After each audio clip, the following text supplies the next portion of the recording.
How to make Beef Wellington. Follow these step-by-step instructions and you'll make the best Beef Wellington you've ever had. You'll need black pepper, flaky salt, canola oil, Dijon mustard, button mushrooms, garlic, shallots, beef tenderloin, prosciutto, and puff pastry. Start by finely chopping 4 garlic cloves. Then 6 shallots.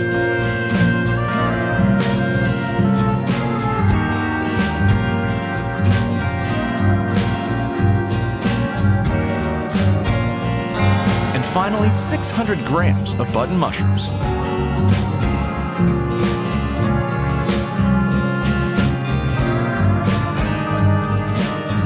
You want the mushrooms to be as finely chopped as possible. Place a pan over medium heat. Add the chopped garlic, shallots, and 2 tablespoons of canola oil. Sweat the vegetables until they start to turn translucent. Then add the mushrooms. Cook for approximately 10 minutes until the majority of their liquid has released and simmered off. Place the mixture into a bowl and put to one side. Next, we're going to season the tenderloin with salt and pepper. Ensure both sides are thoroughly cooked. Next, add a generous amount of